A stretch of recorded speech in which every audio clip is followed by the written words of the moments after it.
Okay, hey there, and welcome back to the Deep Dive. Hey. Today we are just jumping into this stack of material you send over articles, research notes, a whole bunch of different stuff. Mm. And it shows us something really interesting. It's how AI, the tech that feels like it's totally focused on the future, Right. is actually giving us these wild new insights into the ancient world, like thousands of years ago ancient. Mhm. And also, obviously, still totally shaping the tools we use right now today. Right. It's kind of fascinating, seeing AI's reach span from like uncovering secrets from millennia ago to what's getting launched this week. Totally. Our mission here is to really just unpack the key nuggets from this material, figure out what's happening, and most importantly, why it actually matters to you. Totally.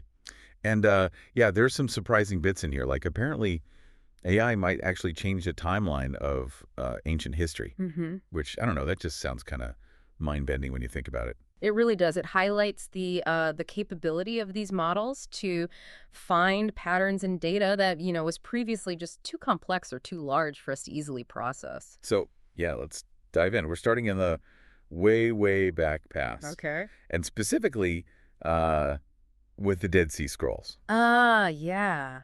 This is one of the most significant findings highlighted in your sources. This new research shows how AI is actually redating some of these scroll fragments. Redating them. Yeah, suggesting they might be, older than scholars previously thought. Okay, real quick, just for anyone who maybe isn't totally up to speed, what are the Dead Sea Scrolls? Oh, good point. They are essentially fragments of ancient Hebrew and Aramaic writings over 2,000 years old. They were found near the Dead Sea back in the 1940s and 50s, obviously. They give us this incredible window into Jewish life, culture, and religious thought from that time. Okay. But the big challenge, as the sources explain, is that most of the fragments don't have specific dates written on them. So scholars have to use other methods to estimate their age. Right, so you've got this priceless historical source, but nailing down the exact timeline is really tricky. Exactly. So, okay, how does AI help with that? That's where this machine learning model called Enoch comes in. Enoch. Okay. Yeah. The research describes how it was trained using two main types of data. First, the traditional radiocarbon-14 dating data. Right, the standard stuff. Which is the standard scientific way to date organic material like the parchment.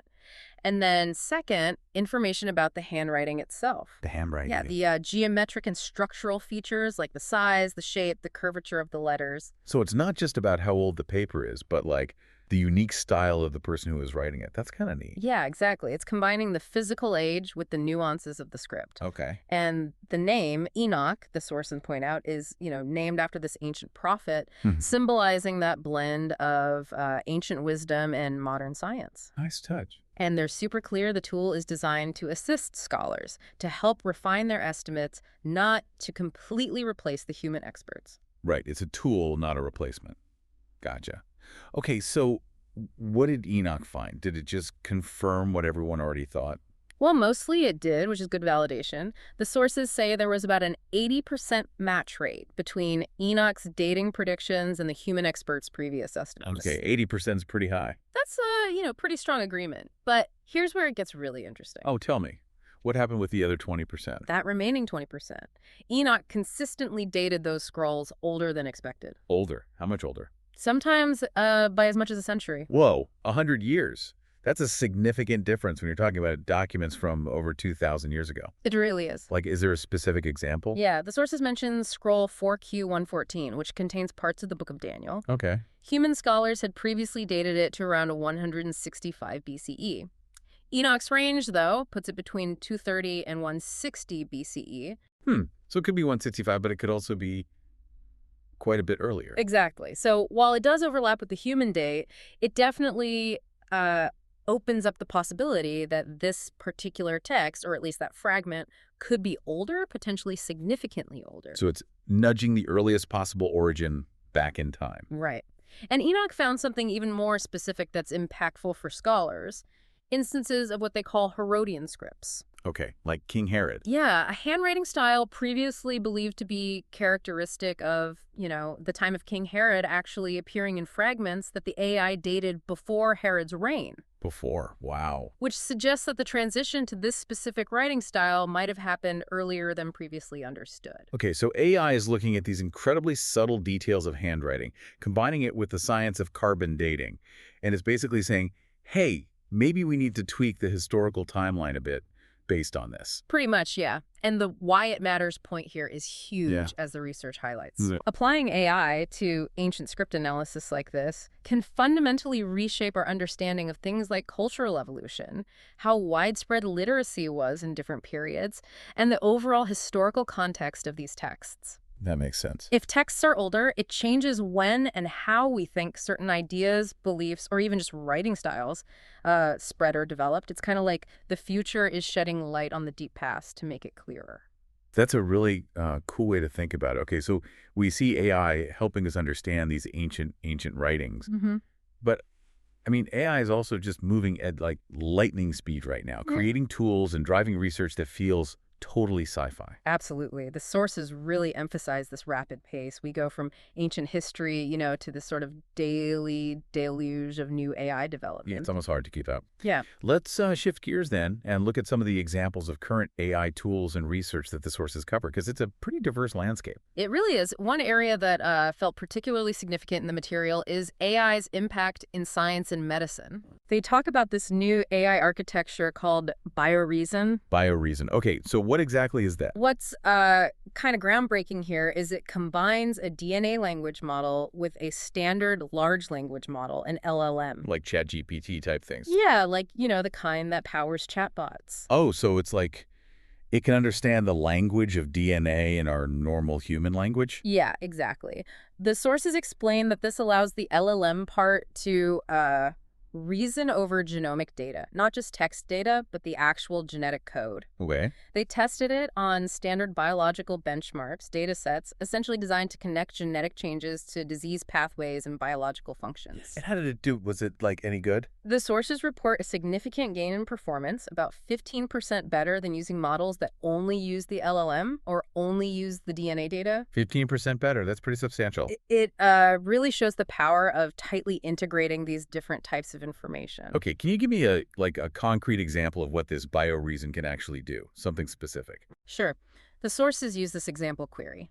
What is the impact of a specific genetic change, a PFN1 variant found on chromosome 17? Okay. BioReason was able to predict amyotrophic lateral sclerosis, ALS. ALS, okay. But it didn't just give ALS as an answer. The really powerful part is that it generated a step-by-step, 10-step actually, steps. mechanistic explanation of how that specific genetic variant is linked to ALS. Wow. Okay, so it's not just spitting out a prediction, it's actually showing its work, like the biological process behind it. Precisely. And the sources really emphasize that this ability to provide a reasoned explanation is essential. I bet. Especially for things like building trust in clinical diagnostics or, speeding up drug discovery pipelines or even just generating automated hypotheses for researchers to explore. Right. It could potentially significantly accelerate genetic and medical research. So we've gone from dating ancient texts by analyzing handwriting and carbon to predicting serious diseases by reading DNA and explaining the biology. Yeah. That is quite the range. It really is. And then, your sources dive into the sheer volume of new tools and applications that are just launching right now. Yeah. It feels like, every other day there's something new. It really does feel like that. Yeah. The material covers a bunch. Like the recent OpenAI updates, you can now record and transcribe audio right there in ChatGPT, right? Mm-hmm. And it can automatically summarize meetings and add timestamps. Plus, they added Google Drive integration, which is pretty useful. Yeah, those are pretty practical additions for everyday use, things people actually need. And there are these new players popping up, too, like this French startup, Age Company. Oh, yeah. The sources mentioned they just launched 3 new AI agents, one that's reportedly 92% successful at tasks and cheaper than comparable models. 92%. Wow. And another that sounds pretty advanced, described as a super agent. Which suggests we're seeing AI move towards more autonomous, specialized helpers, not just general chat interfaces. Yeah. Right, more like agents doing things. And for folks interested in creative stuff or like making money online, the sources highlight AI creator Rory Flynn showing this neat trick to make VO3 video clips longer using just text prompts. Oh, cool. And There are guides on using tools like GenSpark and VO3 specifically for beginners looking to offer social media services or, build an online income. Yeah, demonstrating how these tools are being immediately leveraged for practical, even entrepreneurial purposes. It's not just, abstract tech. Totally. There's also just a flood of other interesting tools mentioned. ID Browser for spotting trends and startup ideas. Okay. Spine Research to generate quick research reports. UI Snapper, which can turn a screenshot of a user interface into AI prompts to rebuild it. Oh, that's useful. UI Snapper. Yeah, and even niche things like Job for Agent, which is apparently a job board specifically for autonomous AI agents to find tasks. A job board for AIs. Okay, Yeah. that's interesting. Right. And Recipe Snap, which can turn a photo of what's in your fridge into recipe suggestions. I mean, that's pretty useful. I know, right? I could totally use Recipe Snap. I always stare blankly into the fridge. Me too. Yeah. And then you have the bigger players integrating AI, like HubSpot connecting their CRM data to ChatGPT. Right, making existing tools smarter. Or Notebook.LM, adding a new feature for shared notebooks. And the sources note that OpenAI gave internet access back to its Codex agent, which is designed for software engineering tasks. Codex is back online. And Mistral launched their own coding client called Vibe, which is clearly aimed at competing with GitHub Copilot. So yeah, a lot happening on the coding front too. It's not just about discovering ancient secrets or medical breakthroughs. It's also totally changing how we build, create work, and just get things done. Definitely. This sheer volume of new tools feels like a huge part of the landscape described in this material. Absolutely. And navigating this landscape brings up some important questions and challenges, which the sources touch on as well. Like, is AI going to make coding skills obsolete or make people lazy? That's a question a lot of people have. Right. It's a genuine concern, isn't it? If you're constantly using an AI assistant to, write code for you, does it risk dulling your own fundamental skills? Yeah. The material acknowledges that concern and presents perspectives on how AI should be used smartly as a tool to enhance your skills and achieve deeper mastery, Right. rather than just relying on it as a crutch. Yeah, that makes sense. You have to learn how to use the tool to make yourself better, not just delegate everything to it. Right. What about the maybe less positive side, like AI washing? Ah, yes. The sources bring up the concept of AI washing, which is essentially when companies use the hype around AI to, attract investment, boost their image, or sometimes even justify cutting jobs without actually having genuine or sophisticated AI capabilities. The Builder AI example mentioned is quite striking, where humans in India were reportedly posing as AI to fulfill tasks. Posing as AI. Yeah. It highlights that not everything labeled AI is necessarily the real deal. So you have to be pretty critical about the claims you hear. Buyer beware, kind of. That's definitely. And then on a totally different note, the sources also present some really optimistic viewpoints. Yeah. Like the Google DeepMind CEO's belief that AI will actually make us less selfish over time, and that artificial general intelligence, AGI. The really smart AI. Yeah, human-level AI could lead to radical abundance and solve these fundamental underlying root node problems in, maybe the next 5 to 10 years. Wow. It's a pretty bold vision for the near future, 5 to 10 years. It is, and the sources just present that as a possibility or a perspective, right? Not a guaranteed future. Right, okay. It's one possible take. Exactly. It's one viewpoint included in the material, highlighting the wide range of beliefs and predictions out there about AI's ultimate impact on society. And in terms of actual industry stuff happening, the sources mention Snorkel AI's recent fundraising, $100 million, which puts their valuation at $1.3 billion. Wow, big money. That just shows significant investment is still flowing into companies building specific AI products. It does.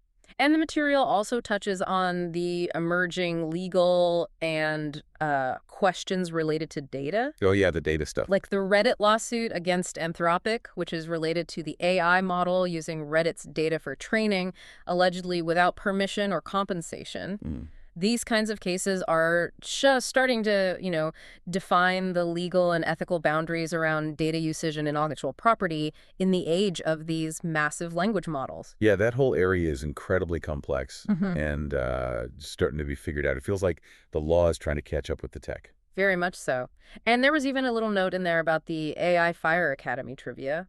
Just a quick shout out again. Yeah, it's a small mention from the sources, kind of showing the different communities and aspects that make up the current AI world. Little bits of culture around it. Exactly. So, wow. We've really gone from uncovering secrets buried for thousands of years, thanks to AI looking at ancient handwriting, to wrestling with brand new legal questions about data, and even hearing visions of a future with AGI-driven abundance. It really brings us back to the big question: why does all of this incredibly diverse set of developments, matter to you listening right now? That's the core point, isn't it? It matters because AI isn't just some abstract futuristic concept anymore. Right. It's fundamentally changing how we discover things, how we work, how we create, how we, interact with information and the world around us. Right, whether you're a researcher using something like BioReason, a creative looking for new tools to express ideas, a student trying to process a ton of information, or just navigating daily life, AI is impacting the tools available to you. Mm-hmm. It could potentially shift job markets and the skills needed, and it's changing how information itself is found, processed, and understood. It's really about staying informed about this evolving landscape, seeing the potential applications, being aware of the challenges like AI washing, and recognizing how AI is being applied in ways that might genuinely surprise you, like, rewriting ancient timelines. It definitely feels like we're just scratching the surface of what AI can do, both for uncovering things that were previously hidden and for building things that have never existed before. Totally agreed. It feels like just the beginning. Okay, so we've taken this deep dive today, looking at how AI is unlocking secrets in the Dead Sea Scrolls by analyzing everything from radiocarbon data to these tiny details in handwriting. Yeah, the Enoch stuff. We saw AI reasoning over DNA with BioReason to predict diseases and even offer these step-by-step explanations for complex medical connections. Which is pretty amazing. And we touched on this huge wave of new tools that are changing how we code, create, do research, and even how we manage what's in our refrigerators with things like RecipeSnap. It's been a journey for sure, from the deepest past to the immediate future, all in one go. Yeah. And here's just like a final thought for you to maybe mull over. Think about how these examples we discussed, whether it's AI redating ancient scrolls based on really subtle script variations, or predicting a complex disease based on intricate patterns in DNA. Mm-hmm. They all show AI's pretty incredible power to find meaningful connections and patterns in data that was just previously too vast, too complex, or too nuanced for humans to process at scale. Right. Seeing the unseen connections. Exactly. What does this fundamental ability of AI to reveal these hidden structures across wildly different areas, history, biology, user interfaces, whatever, mean for how we'll understand and interact with everything going forward? It's kind of mind-blowing, right?